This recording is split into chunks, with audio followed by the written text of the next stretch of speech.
Hello friends. C plus plus language सीखने की series में आज हम देख रहे हैं लेक्चर 14 का पार्ट 1, जिसमें हम सीखेंगे कंस्ट्रक्टर्स इन इनहेरिटेंस। आप सभी को कंस्ट्रक्टर याद होगा, आपको इनहेरिटेंस का कॉन्सेप्ट भी याद होगा। तो एक सवाल यहाँ पर, हम सभी जानते हैं कि जब भी ऑब्जेक्ट क्रिएट किया जाता है किसी क्लास का, तो उसका कंस्ट्रक्टर ऑटोमेटिकली कॉल हो जाता है।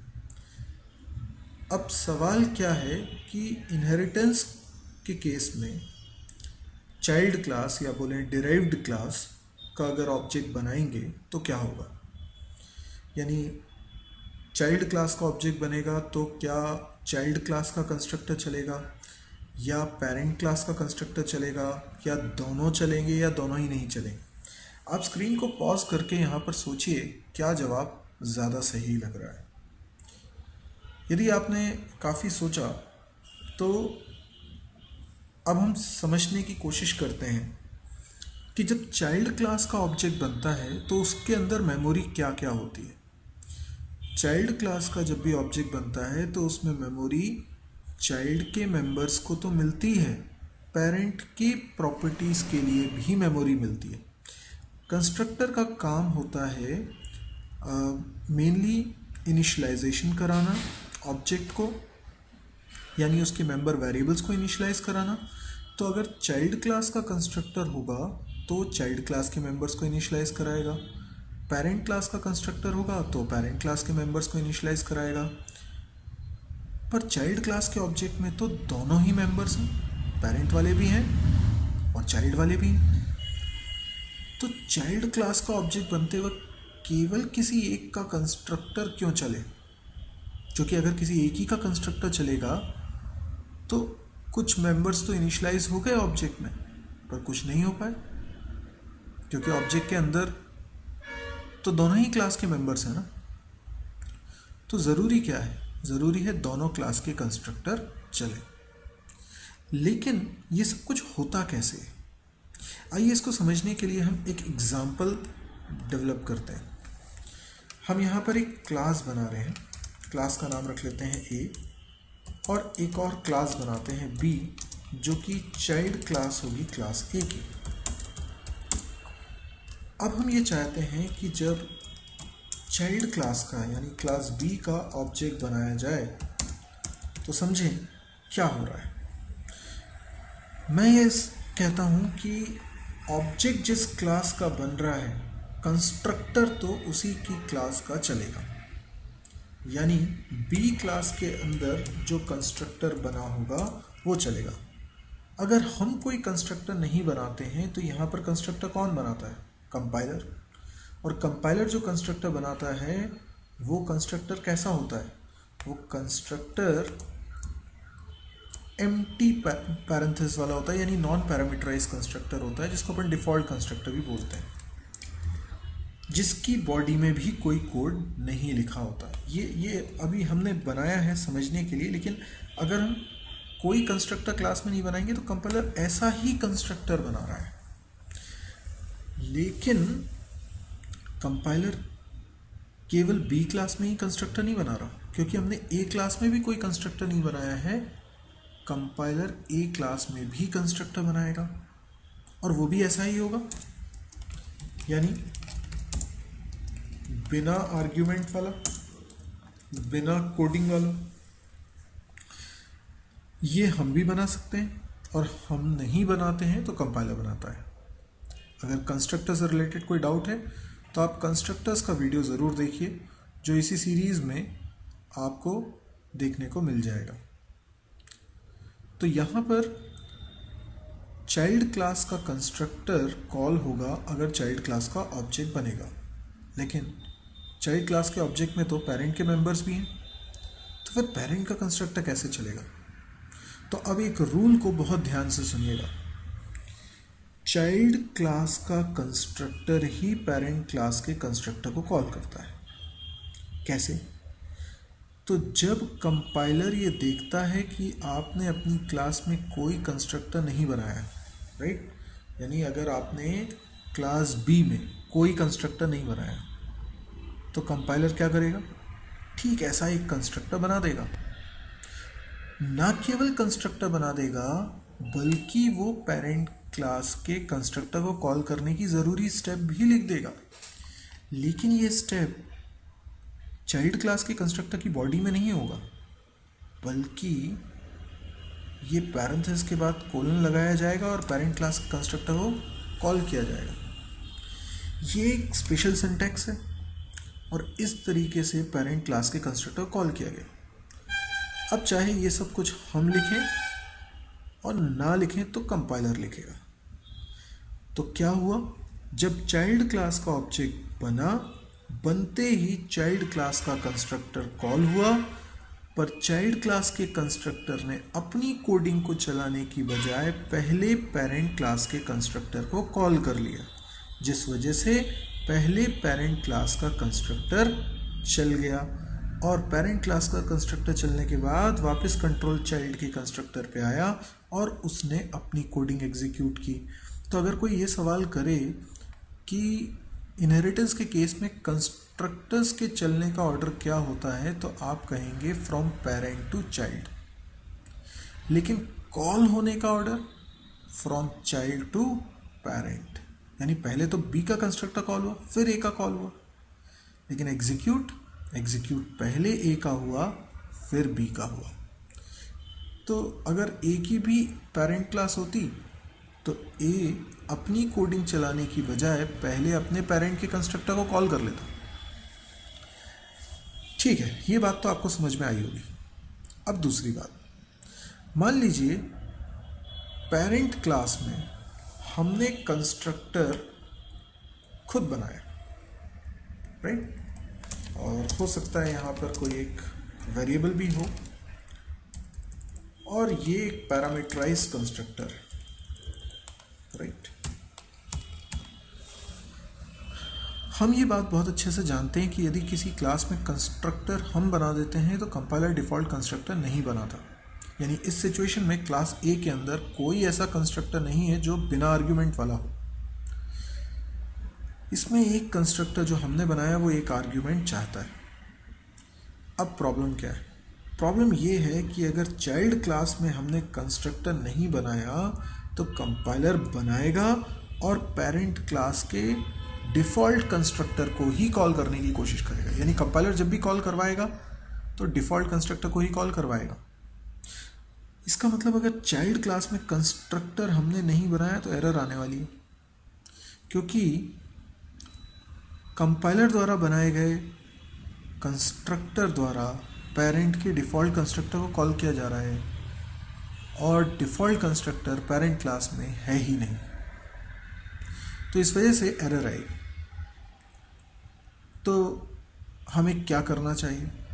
हमें इस रूल को समझना चाहिए कि यदि पेरेंट क्लास में डिफ़ॉल्ट कंस्ट्रक्टर नहीं है तो चाइल्ड क्लास में न केवल कंस्ट्रक्टर हमको बनाना पड़ेगा बल्कि पेरेंट क्लास के कंस्ट्रक्टर को कॉल भी हमें करवाना पड़ेगा और उसमें नेसेसरी आर्ग्यूमेंट भी पास करना होगा। जैसे मैंने यहाँ पे एक इंटीजर वैल्यू 5 पास कर दी, अभी बिल्कुल सही है।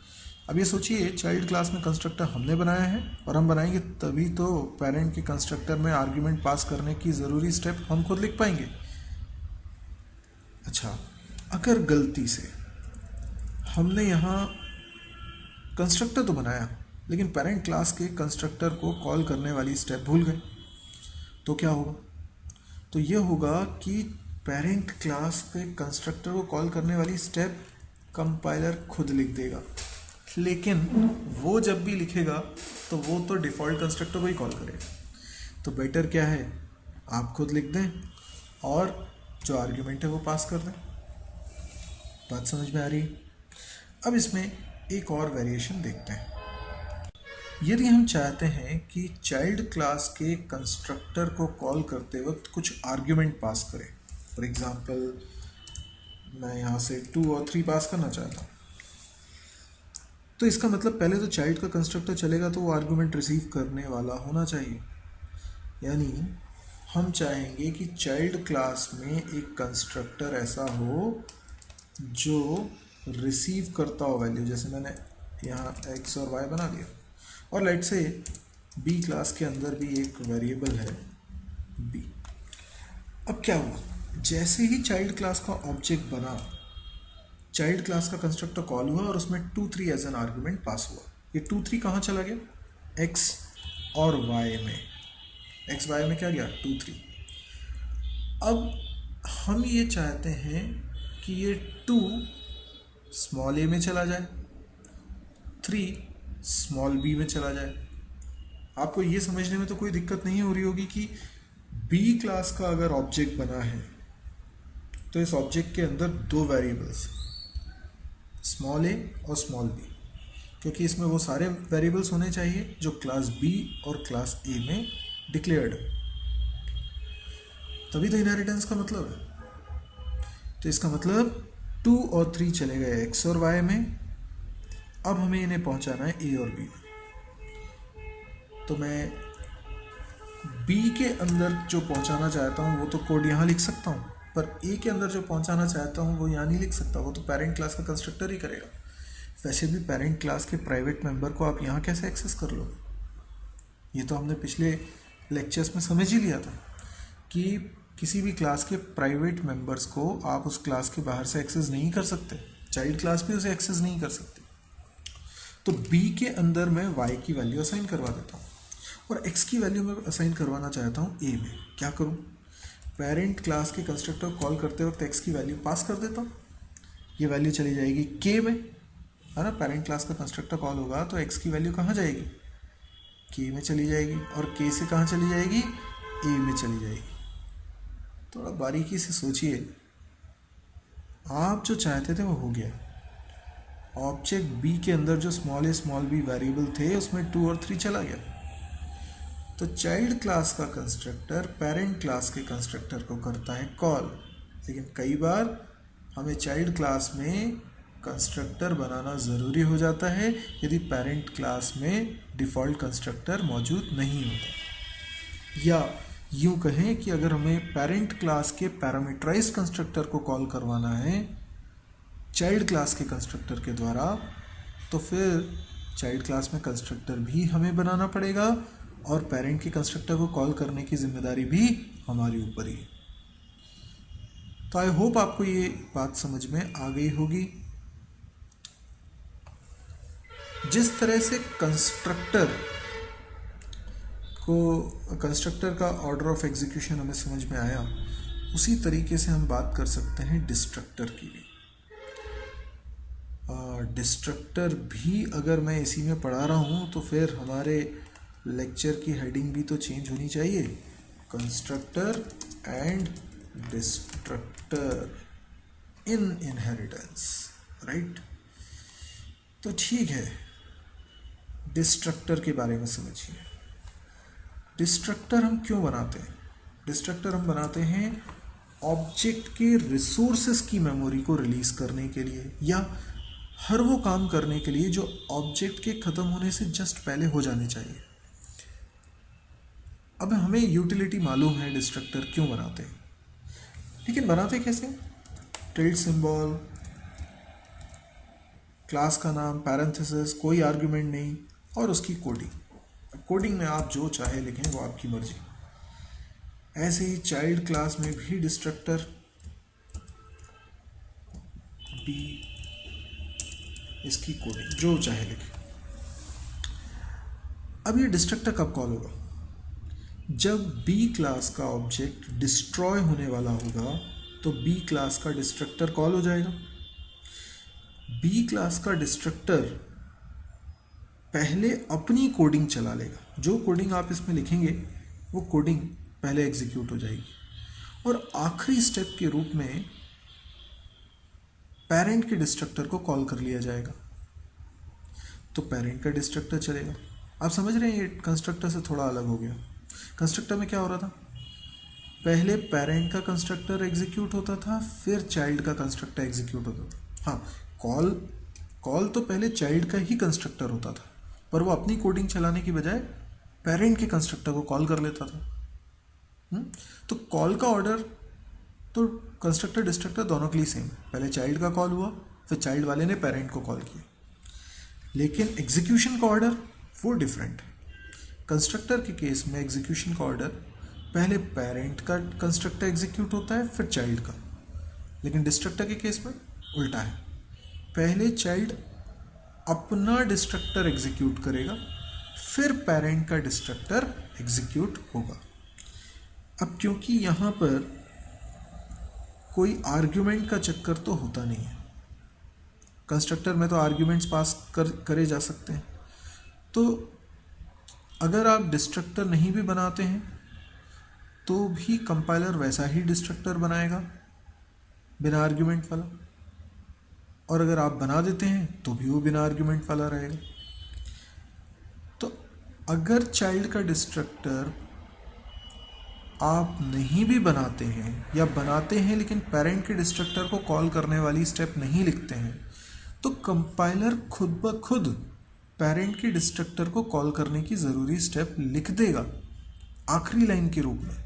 डिस्ट्रक्टर चाइल्ड के डिस्ट्रक्टर की कोडिंग में आखिरी लाइन के रूप में पेरेंट के डिस्ट्रक्टर को कॉल करने की ज़रूरी स्टेप लिख देगा। यानी ये कोलन लगा के नहीं होता, ये बॉडी के अंदर होता है, डिस्ट्रक्टर की बॉडी के अंदर। कंस्ट्रक्टर जैसा नहीं है कि कोलन लगाया और कॉल कर लिया, क्योंकि पहले कॉल नहीं करना है।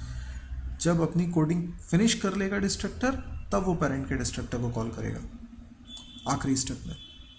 तो हमें वो स्टेप लिखने की ज़रूरत नहीं है। कंस्ट्रक्टर में तो ऐसा था कि अगर आर्ग्यूमेंट पास करना है तो हमें ही लिखना पड़ेगा, यहाँ तो आर्ग्यूमेंट पास ही नहीं करना, तो कंपाइलर खुद पेरेंट की डिस्ट्रक्टर को कॉल करने वाली स्टेप लिख देगा, आपको उसकी बिल्कुल टेंशन नहीं लेनी है। तो हमें समझ में आया कंस्ट्रक्टर और डिस्ट्रक्टर अगर इनहेरिटेंस में होते हैं तो उसके क्या मायने हैं। तो यदि आपको आज का लेक्चर पसंद आया हो तो आप इस वीडियो को लाइक करिए, कमेंट्स करना मत भूलिए। आपके कमेंट्स मुझे अप्रिशिएट करते हैं इस तरह की वीडियोस अपलोड करने के लिए। कई बार आप अपने डाउट्स भी पूछते हैं, तो डाउट्स पूछिए, आपके डाउट्स का मैं डेफिनेटली जवाब देने की कोशिश करूँगा। इसके अलावा आपको लगता है कि कुछ आपके सजेशंस हो सकते हैं तो वो भी आप कमेंट्स के ज़रिए मुझ तक पहुंचा सकते हैं। इसके अलावा मैंने अपना फ़ोन नंबर भी यहाँ दिया हुआ है, कुछ क्वेरीज़ हैं तो आप मुझे फ़ोन करके भी क्वेरी पूछ सकते हैं। इसके अलावा यदि आपको लगता है कि वीडियो काफ़ी हेल्पफुल है और कुछ ऐसा है जो आप अपने दोस्तों से शेयर कर सकते हैं, तो आप इस वीडियो को ज़रूर अपने दोस्तों से शेयर करिए। सबसे इजी तरीका है, आप नीचे शेयर ऑप्शन पे क्लिक करिए और उसमें दिए गए लिंक को आप अपने फेसबुक वॉल पे पेस्ट कर दीजिए। आपको अगर इस तरह के और वीडियोस की अपडेट्स जानना है तो आप इस चैनल को सब्सक्राइब करना मत भूलिए। जैसे ही आप सब्सक्राइब करते हैं, आपके यूट्यूब वॉल पे इसकी अपडेट्स आती हैं कि कौन से नए वीडियोस मैंने अपलोड किए हुए हैं। तो आई होप आपको ये लेक्चर अच्छा लगा हो। Thank you.